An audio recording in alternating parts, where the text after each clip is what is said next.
Quiero contarles que porque un verdadero experto juega en cualquier cancha, sí, en cualquier cancha, en la oficina, en el metro, en la micro, en el taco, en la casa del suegro y todo desde tu celular. Siempre es hora de apostar y con Experto Mobile todo es cancha. Descarga la aplicación y realiza tus jugadas desde tu celular, porque para ser un verdadero experto tienes que meter goles en todos lados. Con Experto Mobile juegue. Don Nelson, buenas noches, ¿cómo está? Gusto saludarlo. Buenas noches, don Pablo. Bien, gracias a usted. Muy bien. Me alegro. Don Vladimir, gusto saludarlo. Un gusto, Pablo. Buenas noches. Don Valdemar. Don Pablo. Gusto saludarlo. Rodrigo, ¿cómo está? Buenas noches, bienvenido en el nombre del fútbol. Buenas noches, muchas gracias por la invitación. Yo decía esto de los equipos multidisciplinarios porque efectivamente en las últimas décadas tú te has especializado mucho en el trabajo en el fútbol, pero en general a nivel mundial y también a nivel nacional, varias instituciones han suscrito esto de incorporar al psicólogo especialista en deporte. ¿Cómo el campo de trabajo? Cada vez es mayor, cada vez mayor. Fíjate que nosotros sacábamos la cuenta hoy día y hay casos a nivel internacional bastante interesantes. Por ejemplo, Regina Brandao ha trabajado ya casi 20 años con Scolari. Lo ha acompañado en los procesos de la selección brasilera y además cuando fue a Portugal ella siguió con él trabajando. Hay otros psicólogos en Portugal, por ejemplo, tenemos casos en Benfica, que hay un psicólogo que ya lleva prácticamente 16 años. Acá mismo en Chile nosotros tenemos a Alexis Ponce, colega nuestro, también lleva 12 años en la U de Conce. Entonces la verdad es que esto, como tú dices, efectivamente ya lleva un tiempo, pero las puertas cada vez se van abriendo más. Indudablemente que esto se va expandiendo a medida que también se va profesionalizando un poco más el fútbol y los requerimientos también de la parte psicológica van aumentando. Ya, pero también debe haber cierta resistencia en algunos que no es necesario. Sí, absolutamente, pero fíjate que yo creo que la amplitud un poco de esto surgió cuando se empezó a impartir la carrera de técnico en el INAF, donde los entrenadores, futuros entrenadores, tienen asignaturas de psicología. Entonces ellos empiezan a comprender que en definitiva el tema psicológico es un apoyo. No es, digamos, que uno viene a ocupar un espacio que ellos tienen, sino que simplemente uno los va apoyando, asesorando, orientando. En el fondo es un rol bien acotado, bien específico, que no tiene que ver con reemplazar ningún otro rol que se desempeña en el cuerpo técnico. Rodrigo, perdón. Sí. Perdón, Rodrigo. Primero, ¿cuántos psicólogos deportivos hay en Chile? Que estén dedicados 100% no debemos sobrepasar los 20. Y hablo de deportivo, porque, Sí. porque claro, uno lo vincula a la actividad futbolística. Nosotros hablamos en este panel de fútbol habitualmente, siempre de fútbol, pero evidentemente que hay psicólogos que han traspasado la barrera del fútbol para dedicarse a la actividad deportiva en general, porque tu currículum, que es vasto y donde sobresale esencialmente tu trabajo a nivel futbolístico, aparece entrenamiento mental deportivo. Entrenamiento mental deportivo. A ver, se estudia, ¿verdad?, psicología en la universidad. Sí, correcto. ¿Cómo derivas a esto de el entrenamiento mental deportivo? ¿Cómo se deriva en la universidad para definitivamente dedicarte al ámbito deportivo? Lo que pasa es que en la carrera de pregrado en psicología no existen las especializaciones. Ahí es donde uno posteriormente a estudiar psicología, uno se especializa en el deporte. Y ahí uno tiene muchas posibilidades de magíster, de diplomados, en fin, cursos posteriores, donde uno va especializando, porque el área de psicología del deporte es un área totalmente distinta a la otra área de la psicología. Las otras áreas de la psicología trabajan mucho con el tema del problema, de la patología, de trabajar un poco con aspectos más de personalidad. Nosotros trabajamos más con los aspectos que tienen que ver, que involucran el rendimiento deportivo. Nosotros, en el fondo, lo que intentamos hacer es colaborar para que el deportista, para que el futbolista pueda aumentar su rendimiento deportivo a través del manejo de las variables psicológicas. No trabajamos necesariamente porque el futbolista esté loco, ni mucho menos, sino que sencillamente como para apoyarlo en su proceso deportivo, en el ámbito formativo y en el ámbito de la competición, que es donde generalmente a veces las variables psicológicas afectan más. Yo por eso, Nelson, a ver, en tu dilatada trayectoria como jugador y como técnico, por decir, en la época de Peñarol, de Huracán, ni pensar en un psicólogo. No, pero recién lo que decía, tú nombraste, dijiste después que empezó el INAF. Lo que pasa es que en el tiempo que hacía el colegio técnico, formaba los técnicos, no existían en Chile especialistas en fútbol de los psicólogos. No, correcto. Entonces causaba de repente muchos problemas y había gente que no le gustaba trabajar con los psicólogos y eso fue un poco quedando de lado, pero era porque no había una especialidad en el fútbol. No. Entonces era un psicólogo y lo llevaban y ahí empezaba a hacer su trabajo, pero lógicamente a veces chocaba mucho con los técnicos y eso era el problema que tenía. Bueno, algunos no había problema, pero había otros que se pasaban la mano, entonces siempre producía un problemita. Pero ¿Los primeros ahora nacen en Brasil? el que llegó y tan preparado para el fútbol, lógicamente va a ser un aporte importante. No sé si los primeros están en Brasil, hay también en Europa una fuerte influencia. Nosotros tenemos una fuerte influencia de España en términos de la psicología, pero también esto ocurrió en Brasil. En Brasil tuvieron una muy mala experiencia para el año 58, cuando contratan un psicólogo, y este psicólogo estima que había que evaluar el CI de los jugadores. Y él le entrega el informe y dice, mire, está todo bien el equipo, pero hay un jugador que yo a ustedes lo sacaría inmediatamente del plantel. Garrincha. Claro. Dice, él tiene un CI bajo, no va a rendir bien en equipo. Por suerte, los dirigentes que eran y el cuerpo técnico dijeron, no, a ver, esto no nos cuadra mucho, y lo trajeron al Mundial. O sea, Claro. ya sabemos el resultado que él... Entonces hay que tener ojo porque ahí es cuando el psicólogo, que no es especialista, incurre en utilizar evaluaciones que no corresponden y hacer análisis que no corresponden. Entonces ahí es muy importante lo que conversaba Nelson, que primero que sea psicólogo, primero que todo. Segundo, que sea especializado en el deporte. Y tercero, que conozca mucho el fútbol. Claro. Si no, no tiene sentido un trabajo de esta envergadura, digamos. Rodrigo, nosotros miramos, Pablo me alcanzó una vez una dirección de correo electrónico de los informes Robinson, eran los Sí, de, sí. que hacían el seguimiento de toda la selección española hasta el título del mundo en Sudáfrica, en donde exploraban, no sé si un área nueva, pero es un área de reforzamiento psicológico o de reforzamiento positivo, sobre todo para recuperar incluso lesiones. Y acompañaban a Iniesta incluso con imágenes de Alonso, de Federer, que han estado lesionados y que después terminan triunfando.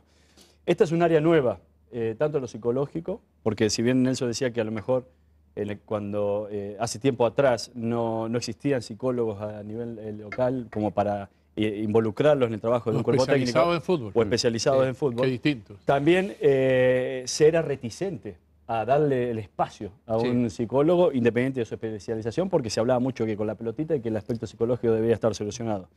Si yo te pido que me tangibilices en 2 o 3 parámetros a lo mejor, a lo que apuntan ustedes, uno puede pensar a la estabilización emocional, al manejo del estrés. ¿En qué otros parámetros más o menos me lo podrías graficar el trabajo de un psicólogo deportivo? Mira, yo diría básicamente en el ámbito del fútbol, por ejemplo, es muy importante el tema de la ansiedad, del manejo de la ansiedad y el estrés, Sí. sobre todo porque nuestro fútbol a veces, sobre todo en divisiones menores, a lo mejor al chico no se le prepara íntegramente. Entonces, cuando sube a un primer equipo y las exigencias van cambiando, a lo mejor el chico no está preparado. Entonces ahí es importante que esté el trabajo incluso desde, ojalá, divisiones menores. Está el tema de la ansiedad, el tema de la concentración, es también importante en el fútbol. Sí.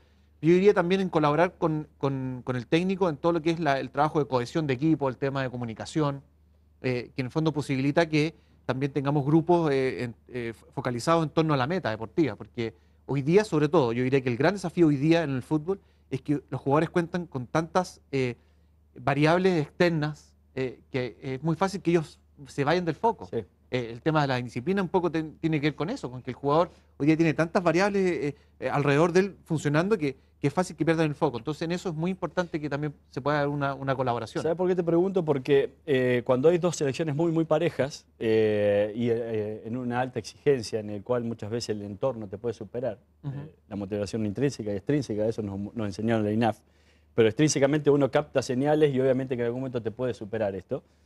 Todo se reduce a veces a la definición de un paso a una siguiente instancia, con un cuarto de final de la Copa del Mundo, por ejemplo, a un penal. ¿Y por qué digo esto? Porque lo tenemos muy pronto, muy reciente, fresco. sinceramente. Sí. En donde a lo mejor, más que las condiciones técnicas del jugador, pasa por el manejo de las emociones o el no se superar justamente por estas señales externas para poder ejecutar esto con cierta tranquilidad. Digo esto porque a lo mejor Pinilla había hecho casi todos los goles de penal y no lo puede convertir. Alexis Sánchez tampoco lo pudo convertir. Entonces, desde ese punto de vista uno dice, bueno, ¿cómo no va a estar capacitado para convertirlo? El jugador está capacitado para convertirlo. El tema es, ¿cómo manejo yo esas emociones para que no me traicionen en ese momento? Absolutamente, eso fue un tema interesante que tuvimos discusión en esos días por el tema de los penales. Sobre todo por un poco porque se planteó que eventualmente Chile, por ejemplo, no había preparado la instancia de los penales. Entonces ahí viene un tema que es importante, que lo psicológico siempre viene a apoyar el trabajo técnico, al trabajo deportivo. Sí. Nosotros no es que vayamos en ningún caso, por favor, a reemplazar una variable, sino que simplemente venimos a apoyar el trabajo que se hace, que es lo primordial. Nosotros venimos posteriormente a apoyar ese trabajo. Entonces, la pregunta que nosotros nos hicimos es que si un jugador se enfrenta a una situación, habilidad cerrada en el fútbol, que son bastante pocas, Sí. porque tiro libre, penal, un córner serían como las habilidades más cerradas, que son las que uno puede trabajar, desarrollar. Uno se pregunta, bueno, si ese jugador quiere llegar con un alto nivel de autoconfianza para tirar un penal. Rodrigo, expliquemos qué es habilidad cerrada, porque si por ahí para Claro, que se entienda. En el fondo son habilidades que en el fondo dependen 100% del jugador y que tú las puedes desarrollar tal cual como las has planificado. No hay intervención de... No hay intervención de otros Exactamente. factores. O sea, yo voy a ejecutar un penal y yo voy pensando efectivamente cómo patear ese penal. Sí. No hay otra posibilidad. Bueno, la posibilidad obviamente que el arquero la contenga, ¿no es cierto? Que lo tape, pero en el fondo uno puede preparar esa situación. Hay otras jugadas durante el partido que tú no puedes preparar. Entonces, esa es una de las pocas situaciones que sí tú puedes preparar. Entonces, nos parecía como que hubiese sido muy interesante que el jugador en ese momento llegue con un alto nivel de expectativas de autoeficacia, de autoconfianza. ¿Y la autoconfianza cómo se entrega? Repitiendo muchas veces lo que yo voy a ejecutar. Exactamente. Entonces, si tú no preparas, tú llegas con una incertidumbre alta. Estamos claros que nunca va a llegar a entrenarlo en una situación, en un contexto deportivo donde las variables externas influyen notablemente. Sí. Pero si yo me acerco y entreno mucho, reduzco la posibilidad de que esas variables externas, el estrés, la ansiedad, afecten efectivamente. Yo quería también tener una visión de Nelson, porque a ver, Sí. Nelson se crió en un país que tiene una mentalidad especial. Sí. Que por historia Uruguay sabemos, Sí. y aquí también los quiero involucrar a todos, se ha dicho por historia que el argentino y el Uruguay tienen una mentalidad especial para superar la adversidad, ¿no es cierto? En la época que tú jugaste no existía todo este equipo multidisciplinario. Se armaban solos, y lo digo con mucho respeto, se armaban solos. O sea, en base a lo mejor al golpe, se armaban. En base a la caída, se armaban. Después tú toda esa experiencia la fuiste trasladando con tu visión, tus años de camarín, a director técnico. Y por favor que se entienda bien, a ti te toca la experiencia del ojo clínico. Porque tú te das cuenta si un jugador está bien anímicamente o no está anímicamente. Sí. Cuando se dice el técnico es papá, psicólogo, amigo, todo. ¿Eso cómo se va afinando con el tiempo? Porque hoy día los planteles han cambiado tanto, hoy día son más jóvenes. Sí. Bueno, son lógicamente las generaciones están debutando más temprano. Antes costaba un poco más. Y bueno, hay mucha tecnología, ha ido cambiando mucho, la vida no es la misma, la juventud de antes no es la misma de ahora, pero es que el uruguayo tiene algo que lo ayuda mucho, que es muy concentrado cuando juega. O sea, Ya. vive mucho el partido, que cosa que yo siempre le decía a los jugadores que acá como que lo viven poco. Y juegan un rato bien y de repente tienen la laguna. Y en Uruguay no sé si porque somos tan pequeños, porque se ganaba poco, lo único que era triunfar para salir para afuera. Ese era, y ganar algo. Entonces cuando iba al partido, por eso que decían que Uruguay siempre gana en el último minuto. Gana porque hasta el último minuto está luchando. Lo mismo que pasó ayer con los paraguayos, Nacional. que empatan el partido con Nacional, que empató en el último, cuando el partido se terminaba, empata en Copa Libertadores. Si no hubiese quedado prácticamente de afuera. Son algo que, bueno, que te lo da, que Uruguay cuando empezó los Olímpicos, empezó ganando, entonces fue un país chico, pero ganador. Y eso lo traspasaron las primeras generaciones. Y bueno, y después los que veníamos detrás, lógicamente, todos asumen eso, y eso está muy pegado, muy arraigado en Uruguay. Ahora, perdón, Pablito. Vladimiro, y Sí. esa carga, puedo decir, de la historia que tienen los uruguayos y los argentinos, ¿ha ido cambiando en el último tiempo, desde tu perspectiva, desde tu visión, con íconos como Gary Medel, como Arturo Vidal, el mismo caso de Alexis Sánchez, tipos que han demostrado de estar preparados para la alta competencia? Yo siento que sí, que efectivamente ha ido cambiando un poco la visión que se tiene con respecto a los resultados que puede obtener Chile. Pero ahí hay que ser analizar bien el tema, porque yo lo dije, me parece injusto que estos jugadores, por ejemplo, carguen con la historia de tantos años para atrás Ujú. y se carguen una mochila que no les corresponde. Ellos lo que tienen que hacer en fondo es demostrar desde su propia historia, desde lo que han hecho desde el 2007 en adelante, demostrar que pueden ser más capaces de algo más. Pero no con esto cargar una mochila que es injusto, que carguen mochilas de selecciones anteriores. Entonces ahí es donde tenemos que tener mucho ojo, porque si les empezamos a meter en esa mochila toda la historia de las cosas que no hemos ganado, finalmente podemos caer en lo mismo que hemos caído siempre. No, solo te iba a consultar, Rodrigo, respecto, tú hablaste de Filipao, ¿no? Filipao trabaja con psicólogos de hace tiempo. Yo no sé si tú sabes cuántos psicólogos fueron a este campeonato del mundo. Exactamente no, pero me parece que alrededor de 5 o 6, no tengo la cifra exacta. Ya, porque ¿a qué conclusión quería llegar? Hoy los técnicos en general en todo el mundo han aprovechado de la tecnología que está a su disposición. Hay gente especializada que le trabaja a los técnicos a través de la tecnología lo que está ocurriendo en el mundo del fútbol. Ya no hay sorpresa, nos conocemos al revés y al derecho, pero yo creo que todavía existe una reticencia de los técnicos y al alto nivel competitivo de los psicólogos. Sin ir más lejos, Chile. Chile no llevó psicólogos, no ha trabajado la selección chilena con psicólogos. Entonces, me da la impresión, de que todavía a nivel mundial no está incorporado en el switch de los staff técnicos de las grandes selecciones la participación del psicólogo. Ojo, España cuando sale campeón de la Eurocopa con Luis Aragonés, tenían un psicólogo ahí trabajando. Ahora, Perdona que te interrumpa, era para superar lo que ellos llaman la barrera del quinto partido. exactamente. Sí. tenían Que históricamente España llegaba a esa instancia y no la lograba superar. Entonces, Claro. con Aragonés se rompe eso. Ahora, pensemos la situación actual. Por ejemplo, hoy día Luis Enrique en Barcelona está con psicólogo, y un psicólogo que aparentemente incluso le aporta en el tema de, le ayuda mucho en la comunicación, en aspectos que incluso salen un poquito del ámbito de la cancha. Yo creo que esto ha ido cambiando, Vladimiro. Yo creo que de verdad el tema se ha ido ampliando, no tanto como a lo mejor nosotros quisiéramos, digamos, pero es un tema que es paulatino, y la gran dificultad que nosotros tenemos, y de verdad que en eso, por eso ha sido como dentro de todas las ciencias la que más se ha demorado, porque no tenemos parámetros cuantitativos de medición de lo que hacemos. Por ejemplo, yo nunca podría decir, mira, este jugador hizo el gol gracias al trabajo que hizo conmigo, o este equipo está ganando gracias al trabajo psicológico. Eso no hay ninguna posibilidad de que en algún momento lo podamos cuantificar. Calificar podría ser, que el jugador diga, sí, efectivamente yo estuve menos nervioso, efectivamente estuve más concentrado, pero no tenemos un número que, como puede pasar la parte física, donde efectivamente te puede decir, sí, efectivamente el jugador corrió más kilómetros en el partido, o corrió más rápido, o etcétera. Tangibilizarlo, pero sí, pero desde ese punto de vista uno nota diferencia. O sea, no vamos a comparar el penal que pateó Arangui con el que pateó Alexis Sánchez, por decirlo. Claro. Y sin embargo son dos jugadores de elite, ambos. Entonces, desde ese punto de vista hay una diferencia, y esa diferencia más que técnica es psicológica. Claro. Y eso es el tema. ¿De qué manera yo grafico eso? ¿De qué manera lo demuestro? Obviamente es motivo de ustedes, de lo que puedan hacer ustedes, pero me da la sensación que no darle espacio es restarse una posibilidad de un parámetro, la cual uno por momento lo puede tener en cuenta como otros no. Pero creo que es fundamental. O sea, los cuerpos técnicos que no trabajen con psicólogos deportivos, para mí le están quitando una pata y cada vez más importante a la silla.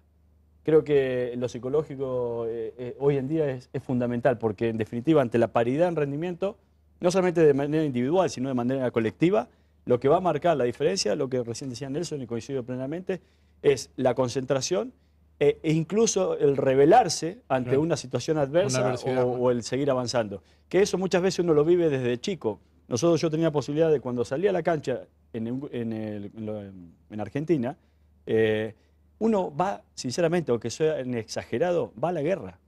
Va a la guerra. O sea, música muy poca. La música, si es cumbia, tecno, lo que sea, poco importa. Lo que importa es el resultado del partido. Y uno sale muy concentrado, muy concentrado. Y tuve también la experiencia acá en planteles en donde se sale bastante por momentos distendido. Y ahí está la gran diferencia. ¿Y por ¿Cómo dónde acotar pasa, esa y por dónde diferencia? pasa entonces, Valdemar?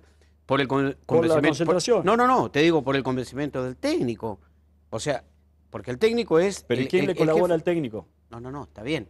No, Porque el te digo técnico- yo, para sumar a su staff técnico a un psicólogo. Ah, Cuando es lo que estamos estoy hablando diciendo. Sí. de que fueron 5 de 4 de 32 participantes en el campeonato mundial, evidentemente de que el resto de los técnicos todavía no incorpora a su ADN en el aspecto técnico la participación del psicólogo. Eso a nivel mundial. A nivel nacional, yo no sé, Rodrigo, ¿cuántos psicólogos trabajan hoy en el fútbol? Mira, dos cositas un poco para comentar. Yo tuve oportunidad, cuando estuve en Divisiones Menores de Higgins, de conversar con Jorge Sampaoli cuando él llegó a Higgins. Yo me fui a conversar con él y ofrecer mis servicios para el plantel. Le dijo, mira, nosotros tuvimos una muy mala experiencia con un psicólogo en Perú, y la verdad es que nosotros decidimos ahí como no trabajar con la parte psicológica. Yo lo sigo insistiendo porque también respeto mucho eso. En el fondo puede pasar que... Apague la luz, por ejemplo. Claro, que se apague la luz. Ahí está el psicólogo. Es el tema del psicólogo. Falta el psicólogo. El psicológico. No está preparado. Alguien está boicoteando. Sampaoli. Sampaoli, justo ahí apagó. Mencionaste, En esa parte no van a estaba agarrar los preparado. huevos. Agarrarlo. Buffarini. Pero ¿por qué no me mintieron? Porque no he dicho, bueno, un técnico por ahí.